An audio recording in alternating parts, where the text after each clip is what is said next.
The Bravo. His command was to save the wildling girl, and Johann Pedratho was not a man to disappoint his god. He had been lying on the temple floor, meek as a mantis, since before the sun had set. Now he lifted his eyes and gazed in wonder at the image of the pale child before him. Enshrined in an ornate pyramid of glass, the child glowed with life and power, light from 100 candles washing over his porcelain skin. The holy flames danced in the breeze that was filtering through the windows with the moonlight. On each gust rode a whisper. Johann could hear the voice of Bacalon. "My sword is yours," he promised. "I thank you for giving me life, and for teaching me how to keep it. For 2 days I will take no food or water in your name." The flames flickered their disapproval. "No. No fasting. I will need all my strength to do your will." It was the talk of lice. Tragar or Malin had a new concubine, purchased at an extravagant price over his chief concubine's objections. The merchant prince, famous for his exotic appetites, had no sooner learned of this one heading to auction than he'd weighed the slaver down in gold to keep her off the block and tucked within his manse. She was the rarest creature he had ever possessed, a wildling from the frozen wastelands north of the Sunset Kingdoms. Though he kept his prize from prying eyes, the rumors scaled his high walls and escaped. The slave girl had a wild beauty to her, they said on the streets, a savage fierceness to match a Dothraki youth. She was an adventurer, a mother, a warrior. She had seen monsters and demons and dead men risen, and she had survived them all. Wise beyond her years, she was in all but name a priestess in the art of love, and practiced ways of pleasure from beyond the wall unknown to civilized men. Her nether region was a wet pelt of... The Bravo felt his god recoil from him. For a terrified instant, his eyes darted to the raised sword behind the glass. "Forgive me," he prayed. "My distraction from your purpose has provoked you. As penance, I will make an offering of blood. My blade will open Tragar's throat. Your foe shall be slaughtered. The carpets of his manse dyed red." The wind grew to a howl. Bacalon's expression somehow shifted as the flames rose and fell. Even the moonlight seemed to wobble over his divine visage. "No?" Johann struggled to understand the pale child's bidding. "No one is to die." "Yes, my god." That would take work, patience, coin. His god was testing him, he knew. Still, obedient as a hound. Whatever the obstacles, he would rescue the girl and keep her safe. "Slayer!" Johann Pedratho jolted to his feet and lost track of the floor. The room spun. He couldn't breathe. Then he fell in a heap at the child's feet. "No! I'm coming back!" He sucked in, but no air came, only a mouthful of blood. He was drowning. "Slayer!" He coughed violently, still gasping for air. "Father, please!" Someone was clutching his arm, he realized with a start. He wrenched away in panic. "Not the bath again! Slayer!" A voice screamed in his ear. Samwell Tarly opened his eyes. The man before him had red lips, not blue, and above them sat a mop of brown curls. Part of Sam wanted to yank that hair to make sure it wasn't a wig, but a deep breath quelled his panic. "Robert," he rasped. Relief washed over him as he remembered where he was. He was breathing in the deep breeze of the honey wine, feeling the cool stone of Marwyn's chambers underfoot. "Why did you pull me away? I need..." He thought of Gilly. "I need to go back." "You need to eat, and we need to drink." Robert Frey lifted Sam to his feet, steering him away from the candle's glare and toward the tower steps. The acolyte was of a size with Sam, though he carried a good deal more muscle than fat. "When did you last wash?" he asked. "You're as rank as a stable boy." Sam sniffed his baggy robe. "Yesterday." "Yesterday 3 days ago, I'd wager. I would take you to the bathhouse, but we're already late. Melander will have stolen a 3-tankard march on us by now, and I don't mean to straggle." "No!" Sam squeaked in protest. "I can't get drunk. Not tonight." "Well, you certainly can't stay sober.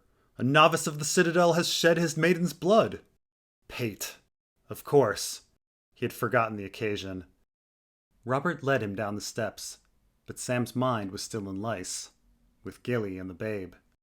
The ship had seemed the safest place for them in Old Town. The crew said the Cinnamon Wind would stay in port for days, and Sam meant to return in hours, just as soon as he had spoken with the Seneschal. Instead, he had ended up in Marwyn's chambers, staring deep into the glass candle. A moment later, the sky was dark, and the swan ship flown. He had scrambled around the docks, asking after a brown-haired girl with a babe at her breast, but the smirking sailors only pointed him at brothels. Finally, the harbor master caught him by the arm, told him brusquely that no such girl had come on land, and bade him respect the city's curfew. Kahuru Mo must have planned to steal her from the first. The captain had taken far too little payment for their passage. It was my own fault. Why did I trust him? The Cinnamon Wind would have stopped in Lice to take on water, and there, it seemed, the Summer Islander sold her to this merchant prince. Sam had thought wildly of sailing to Lice himself, but then he would be a deserter, and there were the Ironborn, and he lacked the coin. No, he had 1,000 excuses, but in his heart he knew it was fear that anchored him at the Citadel.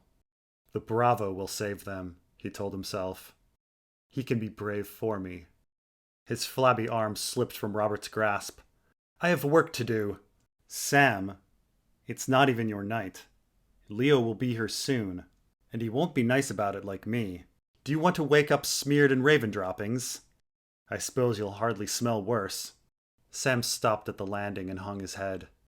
Come on. Don't make me carry you.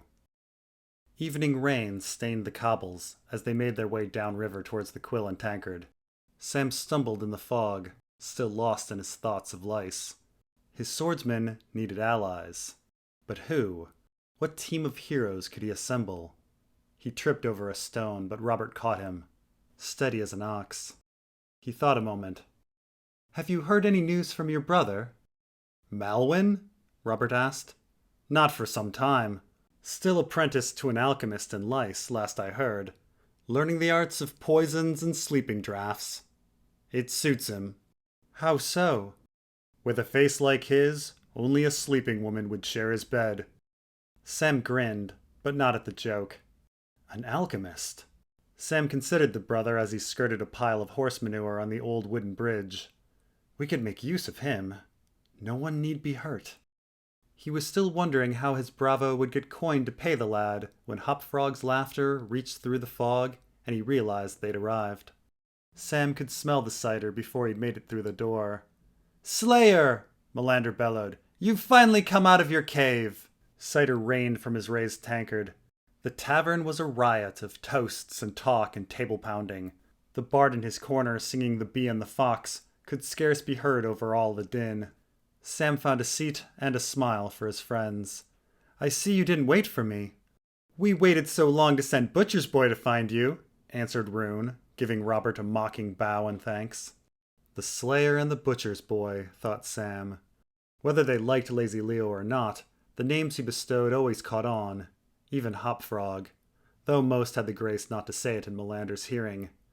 Cruel as they were, Leo's names gave Sam an odd comfort. They reminded him of his other friends, so far away now, if they lived at all. Oryx, Lover, Monkey, Stonehead, Toad.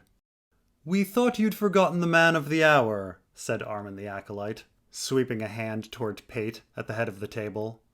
A leather thong around his neck held a link of black iron. The new Acolyte grinned with pride and relief. Pig boy the Acolyte, toasted Melander. Sam raised his tankard with the rest and drank. And it took you but 5 years, Armin laughed. 50 more, and you could even finish that chain. At Pate's blush, Robert jumped in. He's the only one of us here with a link in Ravenry, isn't he? We all have a bit to learn from you, Pate. It's only a short walk to the Isle of Ravens, he offered, his cheeks still flushed. Actually, I've already started giving Alaras some lessons. Sam looked around. Where is our Sphinx? Rhoyne raised his eyebrow and cocked his head left. At the table by the singer. There in the corner sat Aleras at one of the Quill and Tankard's ancient oaken chairs. Beside him sat a dirty man in an old leather cloak, fringed with blonde hair. The Sphinx was saying something as the stranger tore a roast fowl apart with his bare hands, grease running down his chin, to a choker of thin bones at his neck. Something was off about him. He's paler than the dead. Sam thought of small Paul, of Lark and Chet. Who is that? Armin rolled his eyes. Who knows? The Sphinx takes after the Mastiff. With Marwyn gone, who else would entertain the local whores and drunkards? Rhoyne was telling us that 3 days past he spotted Aleras outside the Blue Gate, speaking with an Ibanese man a horse. A Zorse, joked Rhoyne. You followed him? Pate asked, curiosity winning over disapproval in his voice. Well, it was Leo's idea, really. Rhoyne reddened. He gave me a stag. The price of friendship? Armin tutted. Why do you drink with that knave? Oh, leave the lad be, said Melander. Leo is a wretch, but he's a wretch that buys a lot of rounds for his table. You could drink with worse. And when he's a few tankards in, sometimes he tells you things no one else knows yet. Will he? Like what? Asked Sam. Like the new Grand Maester. Melander took a long sip and watched their faces. Sam met Robert's sideways glance. Even we don't know that. Then Leo is a seer now? Armin was still dubious. The conclave is still deliberating. Melander put his empty flagon down. The real deliberation happened the night Grand Maester Pycelle died. So Leo says. The rest is all a mummer's farce. One candidate will be discussed, and then another, and finally they will pick Gorman Tyrell. He reached for a new flagon. Then Leo's beloved nuncle will head north with a Tyrell honor guard. Can't go by ship on account of the Reavers. At the mention of the Ironborn, the mood turned cold. The Reach had been suffering their raids for months. Thousands had died. Armin spoke first. What news of Krakens, then? Lazy Leo's tales are worthy now, are they? Melander's smirk soon hardened into a grim line across his face. Leo's father says the arbor is as good as taken. Sir Desmond Redwine has been slain, along with his wife and son. Laurent Tyrell, Desmond's squire, died defending them. Sam was shocked. Not since the days before the conquest had the Redwine's seat been captured. Sir Desmond's wife was Lord Leighton's daughter, he said shakily. Even that won't be enough to bring the old man down from his roost, said Armin. But why? I mean, why slay such a valuable hostage? Robert spat. The old king should have taken Lord Mallister's advice and put all them squids to the sword the last time. You know, I've heard they've been draining the blood of their slain into wine casks and then drinking it in their temples. Rhoyne's eyes widened, but Armin's only rolled. The Iron Men have no temples. It makes no matter, said Robert, waving his hand. Killing or raping, all Iron Men know to do is stab. It's a wonder their longships don't sink from 1,000 holes. But what of Lord Redwine's daughter? Sam broke in. Desmera. It felt queer to say her name after all this time. They would have been betrothed, had he not been a coward and an oaf on that visit to the arbor. He remembered her beauty, her face and her hands covered in freckles, her hazel eyes. She would have been safe at Horn Hill, babe at her breast, but I wasn't. A few were spared. The squire, Merrill Florence, been made a thrall, and Desmera's been taken by a captain as a salt wife, Melander said. The Red Oarsman, he's called. Salt wife? Rhoyne asked, wincing. Girls they take on raids, Melander answered. Her lady mother's fate was worse, they say. Euron gave her to his mutes. Don't you worry, though. Lord Paxter will have his vengeance soon enough. Many of Baelor's galleys are seaworthy, and Humphrey will soon return from Lyness's merchant prince with all the sell sails Arbor Gold can buy. Traegar or Malin. Sick as the talk of Ironborn made him, the thought of Gilly locked away in the Lycenes manse was worse. But how? How would Dahan get into such a fortress? How would she ever get out? The bottom of his tankard had no answer for him. The bard started up a jig with the first notes of Bessa the barmaid. Enough of this sorrow, roared Robert. This is a celebration. Pate, tell us how you got your link. Pate looked up, startled. Well, Archmaester Walgrave said he thought I was ready. He called me Wallis at the time, but I went to talk to Maester Gorman and I told him how a novice is allowed 3 chances. No matter what he thinks of me, that's the rule. I knew I could pass with fair treatment. Which Maester Gorman would never give you, Armin put in. Still less after that bit of trouble with the White Ravens. Well, yes, he blames me for that, even though he has no proof. He looked at Sam for sympathy, then shook his head. But as it happens, Maester Gorman was stuck in the privy the day he agreed to test me. So Maester Walder offered to fill in. Robert nodded. He's fair, I hear. Why do you say that? Asked Melander. Some cousin of yours? Robert gave him a look.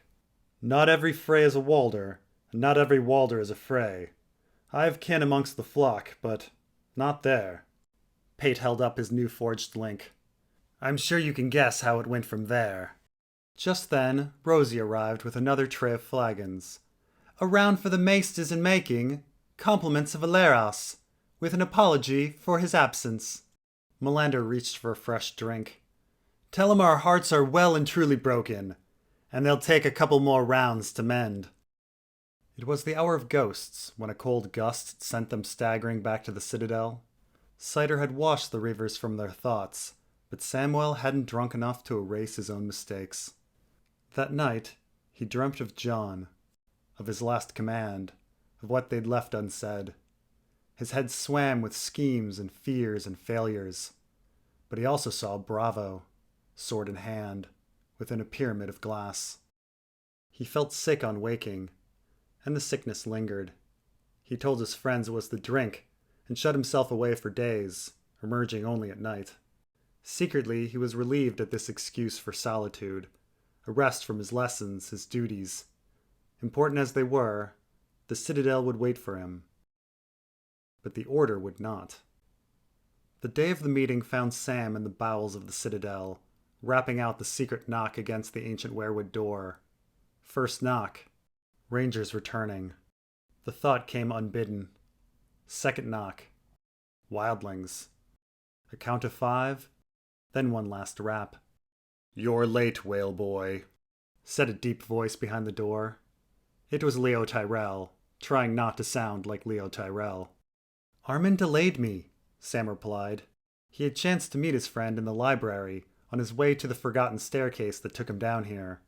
Armin had even asked Sam to study with him. He felt wretchedly guilty for turning him down flat. Armin was clever, a good listener, the sort of friend he'd wished for all his life. But Sam couldn't tell him where he was going instead. Leo yawned and gave up on the voice. Password! Sam thought of the bald archmaester with a lisp, whose ring, rod, and mask were all of brass. Nemos. The password was always an archmaester's name, so that no one would think twice if they found it on some scrap of parchment. The door clacked as it unlocked, and then Sam entered what had been only an abandoned storeroom full of crumbling scrolls. Now these were their council chambers, a place to gather once a fortnight and whisper what they'd learned, a place for those who kept the secrets of the glass candle. Robert called them the Order of the Nightwalkers. Sam saw that he was the last to arrive. There were Aleros and Pate. They had known about the candle first, after Marwyn. Then Sam, and then Sam had told his fast friend Robert, to the alarm of the other two. No more, Aleros had made him promise. But somehow lazy Leo found out anyway, and threatened to expose them all if denied a place among them. And so they were 5. Keep Armin's beak out of our affairs, Leo told him bluntly as he took a seat by Robert. And get here on time. Now, Leo, said Aleros in his Dornish drawl. What matters a little lateness? Ask Prince Rhaegar, Leo said dryly. He sat at the head of the table. Speaking of old Walder Frey, the butcher's boy here was just getting started. Go on, tell us of these dreams you walked. Robert ignored the jibe about his family's honor and cleared his throat. As I was saying, they were my grandsires. After this, I don't want to hear complaints from any of you about the heads you're spending time in.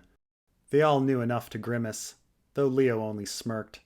Between things unspeakable and those merely grotesque, I was able to learn that my close kin have left the twins. Robert's grandmother had been a Kahl, Walder's third wife, and he spoke of her descendants as his only true family. They've all taken up residence at Castle Derry.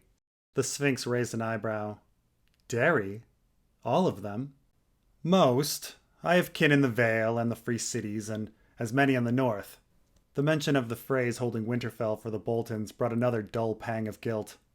This was why Sam had stopped looking north himself. But the lion's share is at Derry. I could make out little from above the castle, so I descended into the mind of Sir John Betley. He is a meek and unassuming man, simple, easy to read. That was the way of it. With the glass candle, they could fly through the air, scan the earth from far above. Little enough good that did. In the black of night, when the candle worked best, what did they ever see from up there? No, the night walkers walked.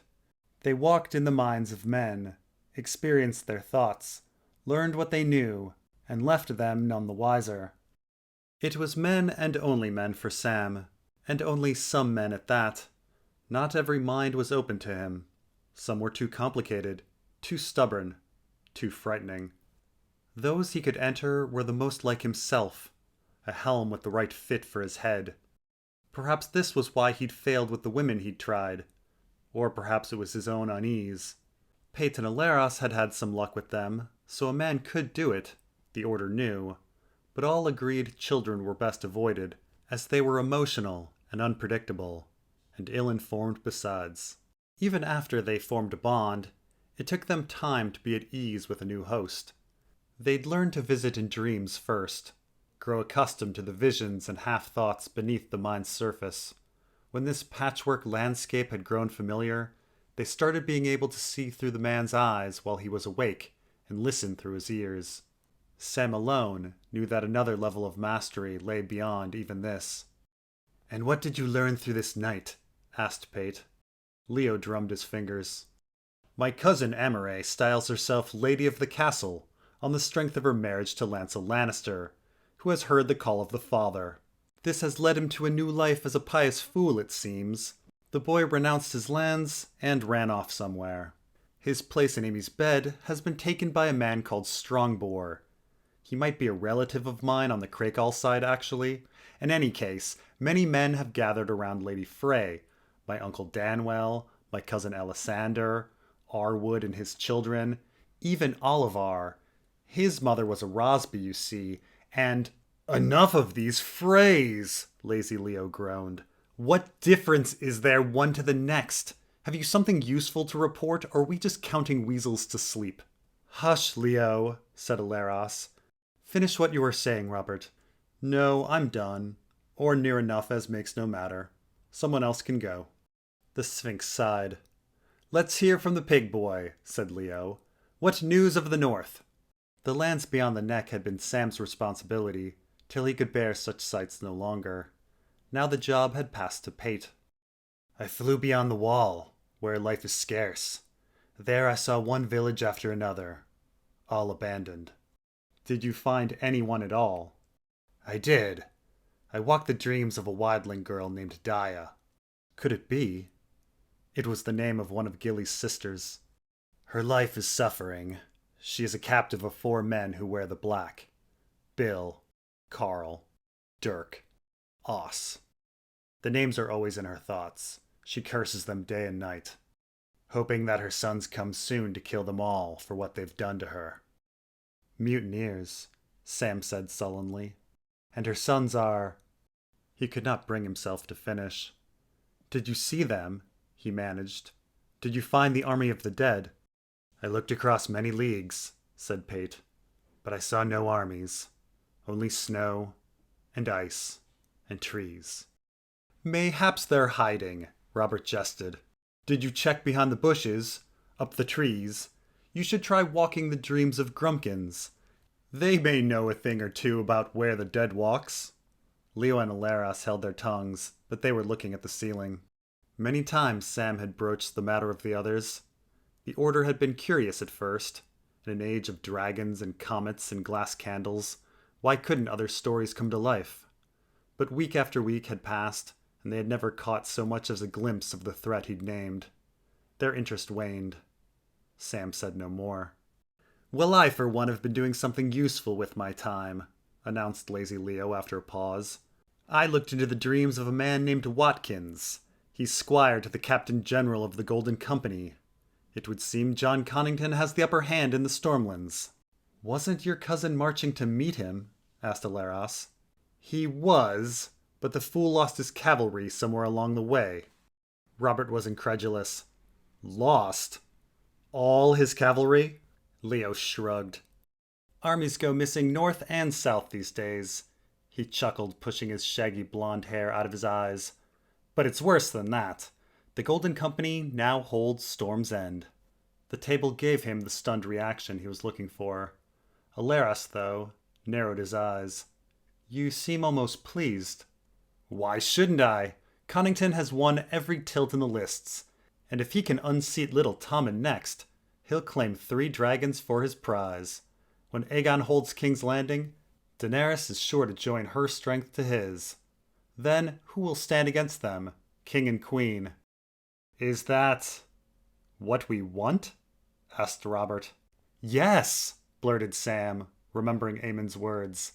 "Daenerys is our hope," he had said. "Make them listen." "In the north, the only way to keep the dead from rising is to burn them. Dragons are the best weapon we could have against the whites." Robert groaned, and Leo smiled. "White Walkers or no," said Leo Tyrell, "the Mastiff has already seen which way the winds are blowing. He is for the Dragon Queen, and so are we." Sam bristled at the mention of Archmaester Marwyn. He was the one who hurried the Cinnamon Wind out of port with Gilly on board, who'd done nothing to stop Kahuro Mo from selling her in lice. Daenerys must be counseled, taught, protected, Aemon had said. What sort of counsel would she have from such a man? What rough savior would he raise up? "Marwyn also said the Citadel was against her," observed the Sphinx. "They fear dragons. And magic. They won't welcome this marriage. The Grey Sheep are not like to be consulted on the match. The realm is wounded, its flesh rotten. It cries out for a cure the maesters cannot give. Only dragonfire can burn out the corruption. Archmaester Ebrose would agree." Leo turned to Sam. "Where is Daenerys, Slayer? You've been looking across the narrow sea, have you not?" Sam swallowed. He was grateful for Leo's support. Still, the only trust he put in dragons was that they could save the wall. The kingdom-healing properties of flame had not been tested. I do not know. I've been using the eyes of the Lyseni Bravo, Dahan Pedratho." He did not mention that he had spoken to the man, nor that the man had listened. Robert looked up. "I thought you said he was a crossbowman." "Dahan is a trained swordsman, a water dancer," Sam explained, "but he left his home in the Disputed Lands to join the crossbow guard of the First Magister. That did not come to pass because—" Leo broke in, annoyed. "We have heard enough of him already. Weeks ago his ears picked up the gossip at the docks. Traegar Ormalin has provided the sails to Sir Humphrey. Stannis' smuggler told him. Well and good. Why are you lingering in Lyce?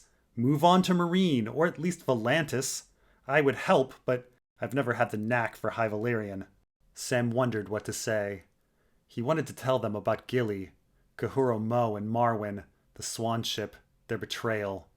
But they would ask why this Gilly matters so much to me, and if they discover I broke my vows. Sam shifted in his seat.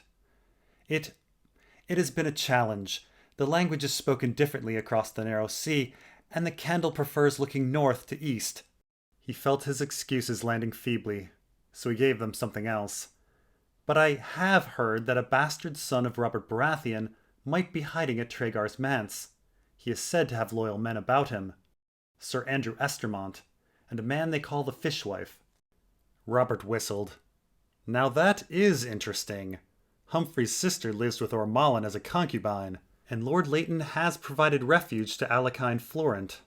He gave Sam a sympathetic nod at the mention of his attainted uncle. "Perhaps the Hightowers plan to support another claimant to the Iron Throne?" "Unlikely," said Leo. "If the boy is a bastard, only a king could remove the taint. And what king would legitimize a rival claimant? Pate agreed. It's interesting, but the boy won't matter much, unless he's hatching dragons of his own. We need to know about Daenerys more. You should find her. Sam nodded, then looked to Aleras. The acolyte usually wore an easy smile, but now his black eyes were solemn. What do you have for us, Sphinx? Grim tidings, he said softly.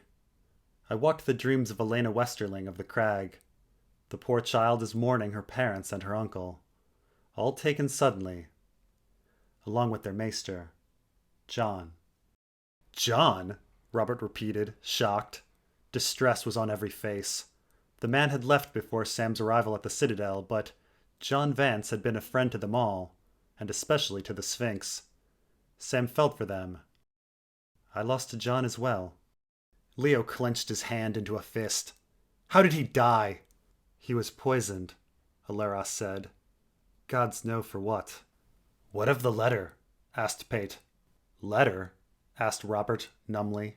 A raven came for Archmaester Marwyn, said Aleras. The message was sealed with the Crag's wax. He may have needed our help, Leo spat. You were craven not to open it at once. Aleras glowered back at him. Unsealing a letter meant for an Archmaester's eyes was a great crime at the Citadel, and every maester was trained to spot the signs of a resealed scroll. Had the Sphinx cracked that seal and been discovered, his brilliant career would have ended at the wall. He drew a breath and went on through gritted teeth. Maester Gorman took the letter for safekeeping, until Marwyn's return. Leo stood, knocked over his chair in aimless fury, and left the storeroom without another word. The order was adjourned. It was Pate's night with the candle, but he had agreed to swap with Sam, content to spend his evening reading Archmaester Kilsib's An Appendix of Feathers, an account of ravens in Westeros during the reign of King Viserys, second of his name. Aleras had swapped with him the night before, and Robert the night before that. Come the morrow, they'd all be here to take Sam's turn at once, and the ruse would be exposed. The thought made his stomach queasy, but he pushed the feeling down. If tonight is a success, what else matters? He sat in Marwyn's chambers and watched the sunset, thinking of all he'd lost. He missed Gilly, her dark hair, her brown eyes, her nonsense songs, the way she smiled. With the glass candle, he could go anywhere, learn anything, perhaps even be anyone. But without Gilly, what was the point? The only man he wanted to be was the man he was with her. With her he'd been strong, for the first time in his life. Without her, he was weaker than ever. So weak, so helpless. He couldn't even save his best friend. The very first mind Sam had entered was Clytus's. It was an easy fit. Clytus, too, was a failure and a craven, and Sam felt at home amongst his thoughts. The steward had been meeting with a group unhappy with their Lord Commander's leadership. A large group. It seemed half the watch had joined the conspiracy, with Bowen Marsh at its head. Clytus had been brewing strong wine. Behind him, someone said a giant would be a distraction.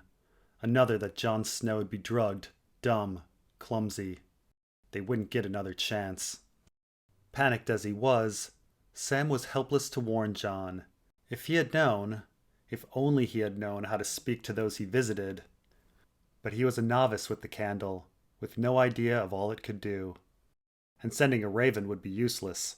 Clytus was reading Jon's letters before he got them, and would have burnt the message with a snort of laughter. Sam was at a loss, until Pate said something about the Archmaesters coming and going from the Ravenry's west tower. That meant winter would soon be upon them, and if a white raven were seen arriving at Castle Black, Clytus could not avoid presenting it to the Lord Commander. With Pate's assistance, Sam snuck into the rookery. There they found the bird for Castle Black, and trained it to repeat his words. Jon, beware marsh, beware wine. When they returned it to its cage, it went right on speaking, and soon the other birds began to speak as well. Jon! Cried one. Then another. Jon! Jon!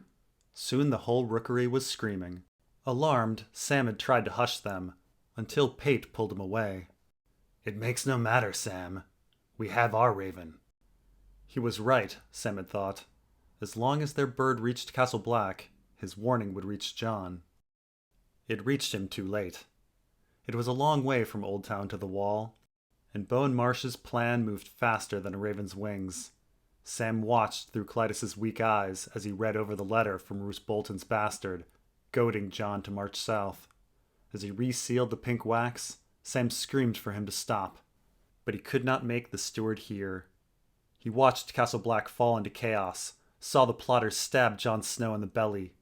For the watch, they said, as they murdered Sam's best friend. He had failed. Not again. Samwell Tarly could barely lift a sword. His meek words inspired no one. Worse than all, he was a craven. But with the glass candle, he could save them all.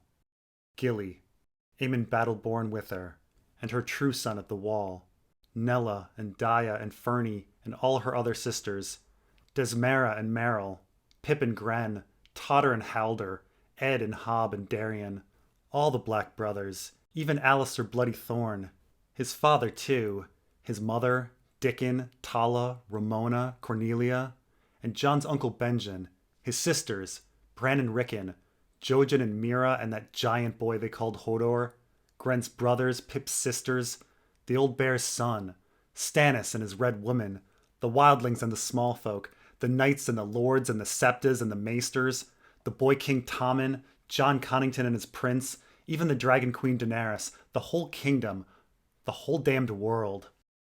He would save them all. But Gilly first. The stone room melted away. For a moment it was though he were inside the candle, staring at a novice in a chair, tears rolling down his fat cheeks. Then that boy was gone, and he was aloft, his mind gliding on a winter's gale. He was above the world. He was a hawk, an eagle, a dragon. The pale stone sword rushed by, then the sands of Dorne, the scourge, the stepstones. There was an island out in the sea, a speck on the horizon. Then all at once Sam was upon it, gliding through 1,000 souls. I am the people. All of them, he thought, elated. Men sat at a table bathed in moonlight, laughing at a friend's jest. A dozen children waited on a street corner, their stomachs empty. 2 women gazed into each other's eyes, in love. A father touched his son's hair. An old man reread his favorite book.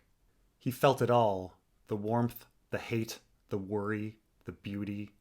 All their thoughts poured through him like sand through his fingers as he searched for his disciple, his champion, the bravo that would save the wildling girl. Then the cascade of feelings ebbed, and he only felt the cold. The plan is sound. Dahan's voice boomed with confidence through the crisp night air as he grasped the necklace at his neck. The pale child felt cool in his palm and warm in his chest. Bacalon is with me, Dahan knew, casting his eyes to the heavens. The stars were bright tonight over a crescent moon, whispering the glory of his god. He guides me as the stars do. It was all the child's will. He had led him to each man, every one he'd needed to make his faithful rescue. The smuggler, the singer, the alchemist, and the fishwife. They were costly, but Dahan knew his devotion would be repaid threefold. The visit to Silivo Rogare's ramshackle mansion had been unpleasant but swift. His had once been among the great houses of lice, usurers as rich and powerful as the Iron Bank of Braavos.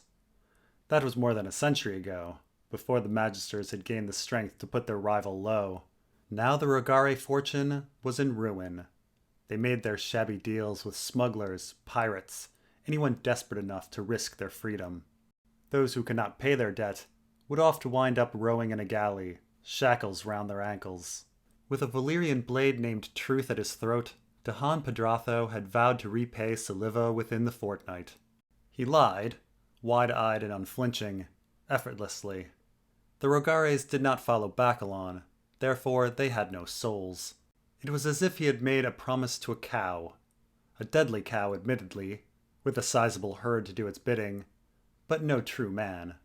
When the time was up, they would come to brand him, chain him, sell him on the auction block. But they would not find him, for Shalila's dance awaited him in the harbor. Over a plate of snails, the ship's captain had assured Johann they would be off on the morning tide just after the rescue. He had asked to go to Old Town, but Karain Sathmantes only laughed. "We go as far as Starfall and no farther," said the smuggler. "The Stag King nearly got me burned.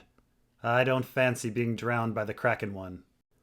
The alchemist had arrived even before Johann tonight.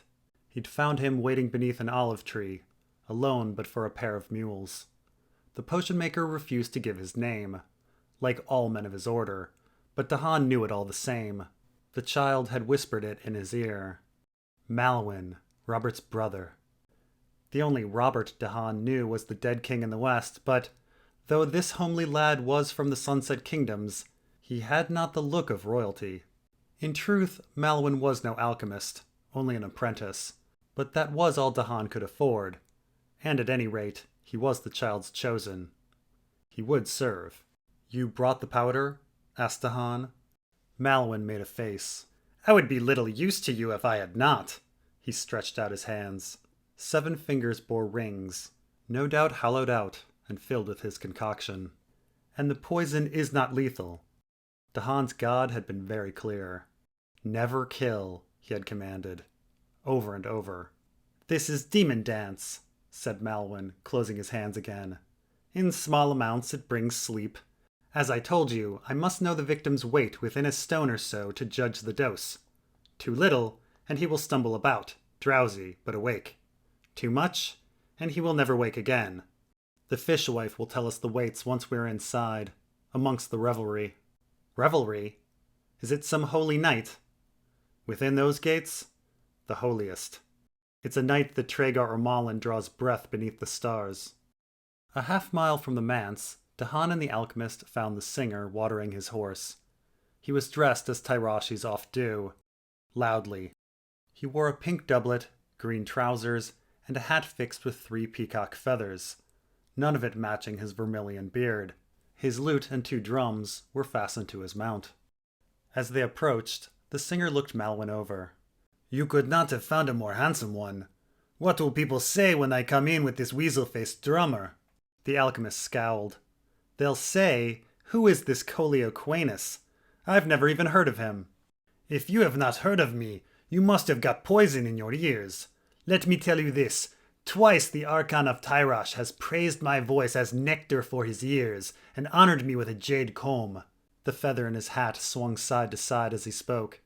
"The Sea Lord of Bravos once offered me a lion's snout as payment for my song, and I ought to have won a golden lute from your boy king at his wedding." "Ha!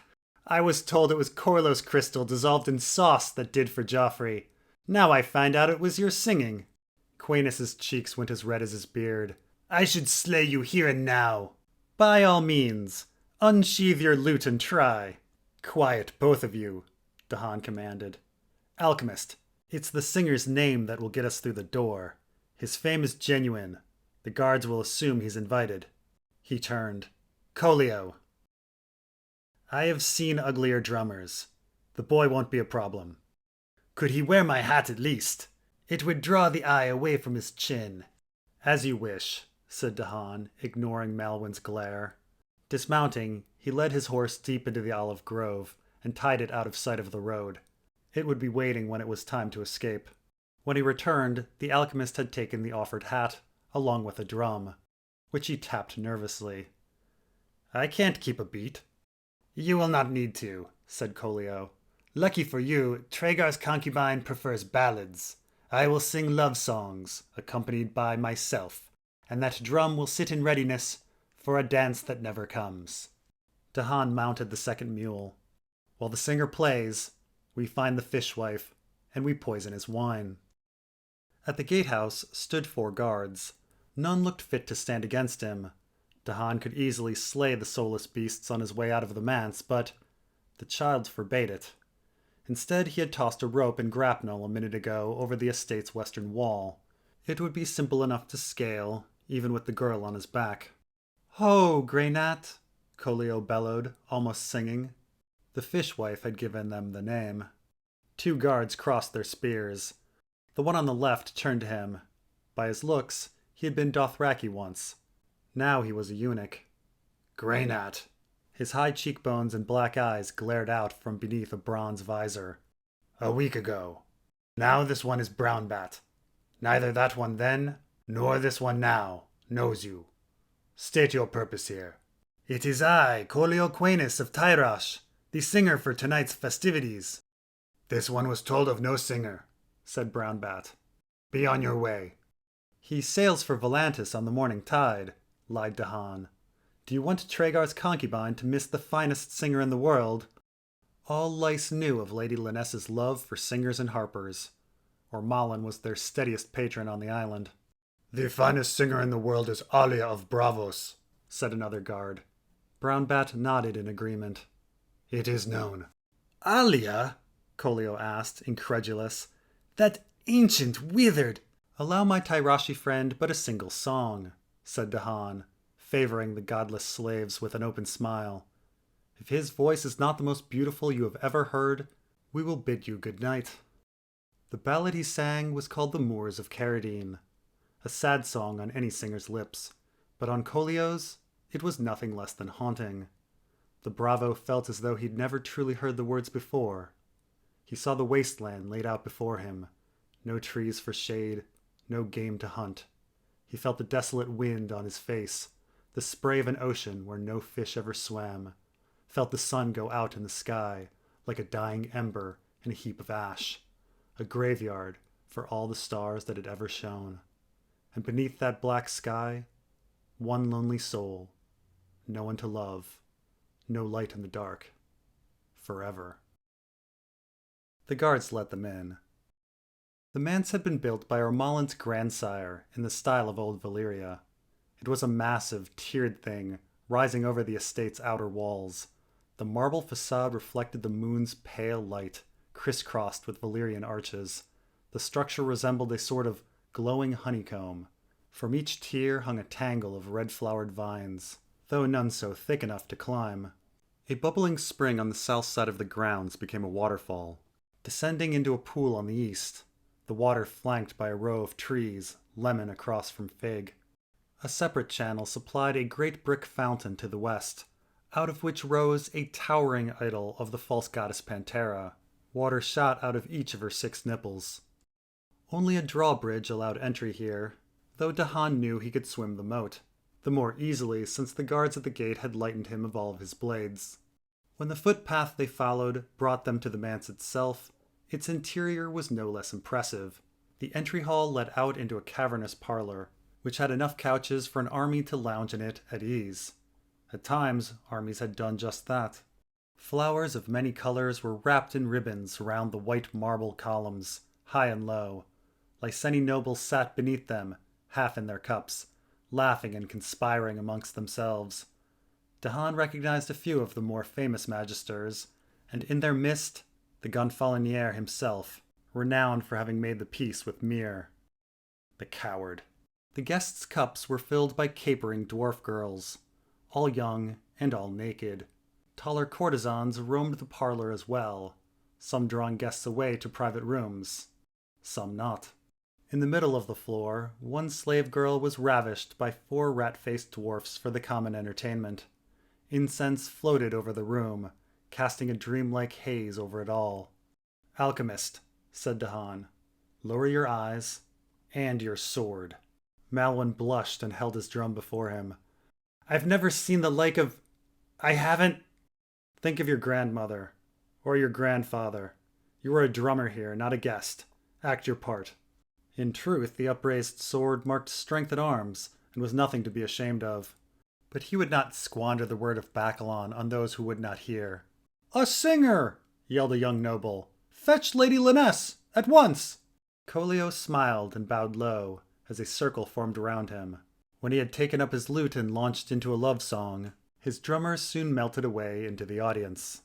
Johann was not long in finding the statue. There it was, a colossal turtle, some old Rhoynish god, mounted by a fierce bronze dragon.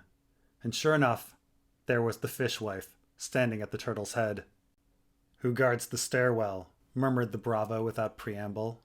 "Today they're called Red Dust and Wet Stick."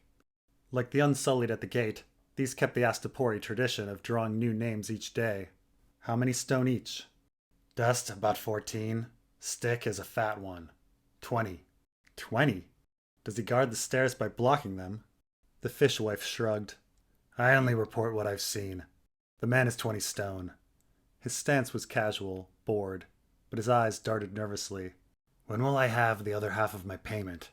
Traegar has grown weary of harboring the boy, and whether we stay or go, the Temple of Bacalon tomorrow at midday, lied Johann. You will have your money then. What he'd already paid might get these exiles on a boat to Tyrosh, but he had nothing more to give. If they could not find another home, what did it matter to Johann? Did the soulless truly belong anywhere? Where is Ormalin now? He asked. I did not see him amongst his guests. Of late, Traegar is mad for fortune-telling. Dragons, flaming swords, endless winters, all that prattle. That's why he wanted the wildling girl. She's seen things, knows things. Or so he thinks. Our prince has been filling the Lyseni's ears with omens and portents. Any who will listen. And he went off with 2 of them just before you arrived. Important men. Huddled around whispering of prophecies and signs, most like. Johann Pedratho had little interest in the gossip of idol worshippers.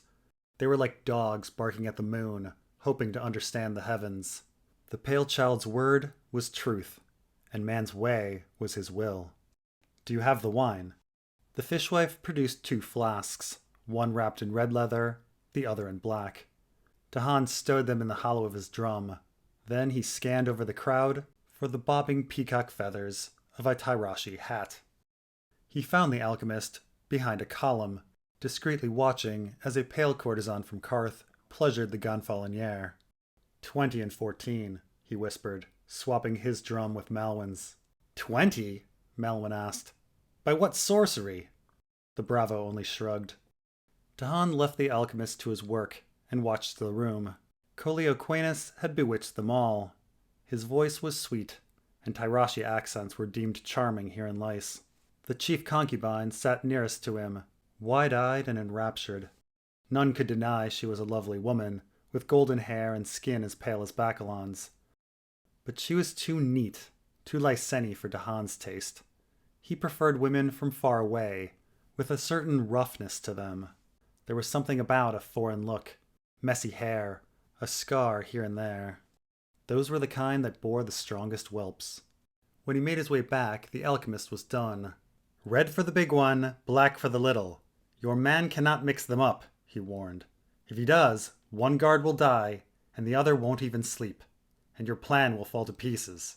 The bravo nodded and swapped their drums again. Leave with the singer. Won't they notice we are 2, not 3?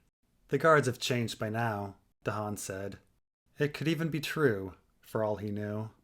Those were the last words he would say to Malwyn. He returned to the fishwife and gave him the flasks.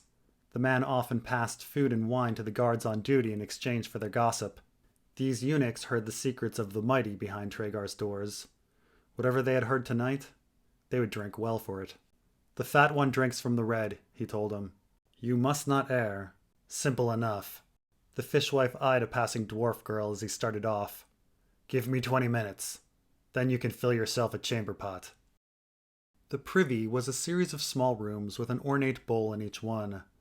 All the fine porcelain was covered in Valyrian runes, depicting some mythical beast emptying its bowels. A slave led Johann to the first such room, but once the man had left, he moved over to the third. In its far corner, he found the loose stone, removed it, and felt around within the wall until his fingers found the scabbard. The blade the fishwife had hidden here was a cheap thing, unbalanced and gone to rust, but it would serve. The window was a good 12 feet above him. Johann put a foot on each wall and climbed. After squeezing through the opening, he made his way up to a window on the second floor, then slipped back inside. Compared to the west wing, where the wildling was kept, the east was poorly guarded, from all the fishwife had said. On the second floor, there were but 2 eunuchs assigned to guard the stairwell to the roof, and the 2 of them would be asleep for the next hour. He would pass the pale child's strange test. Quiet as a shadow, the bravo crept down the hallway toward the stairs. Suddenly he was seized by doubt. Red Dust was the smaller eunuch's name, he realized.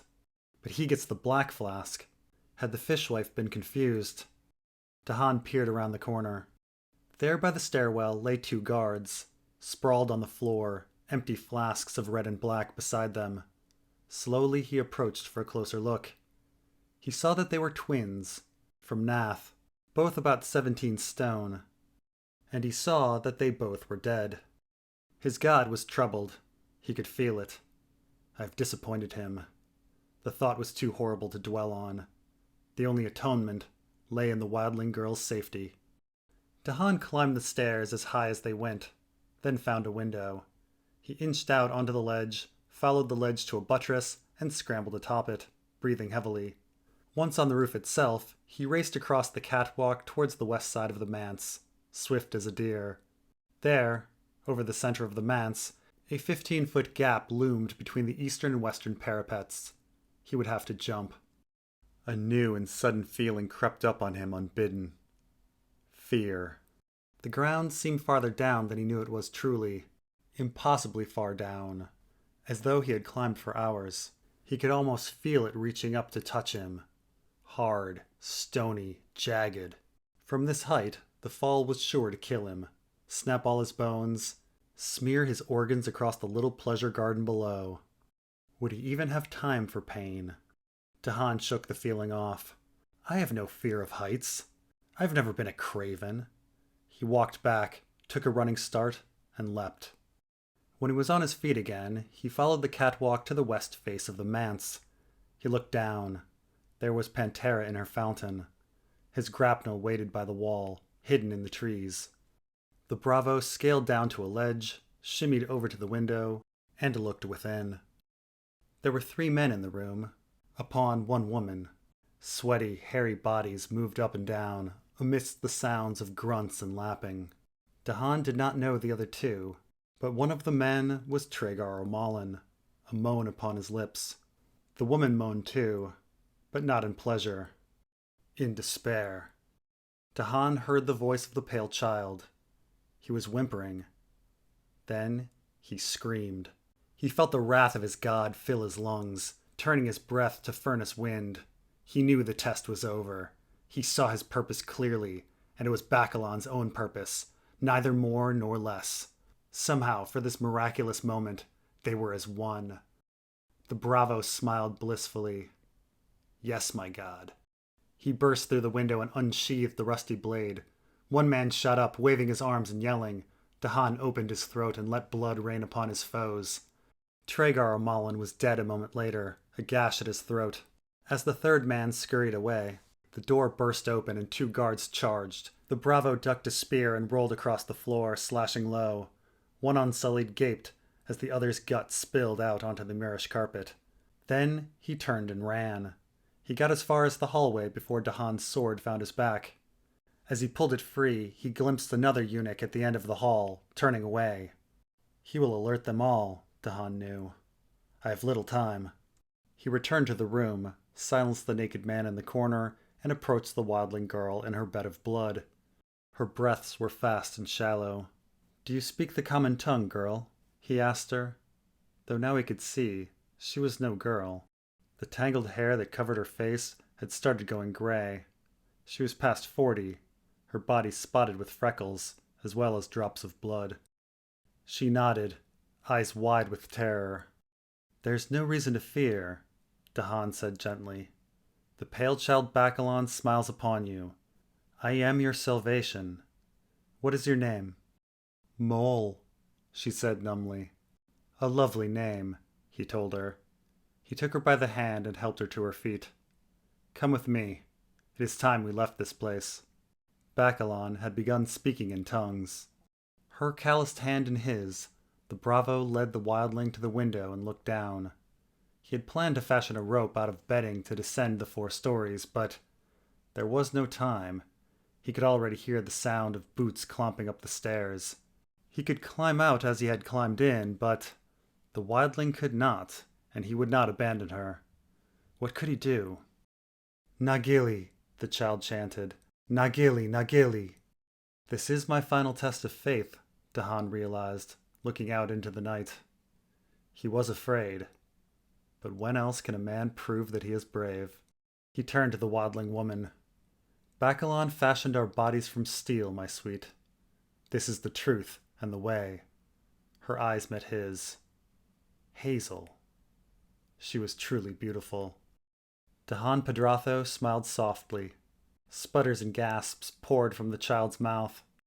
I feel stronger with you, the bravo told her. He jumped. Don't! Cried the child, too late. Though she tried to free herself from the bravo's hand, the wildling was dragged out with him into the open air. And long leagues away, the fat boy could only watch as the earth rushed up to meet them. Samwell Tarley opened his mouth to scream, but it only filled up with blood. Not the bath,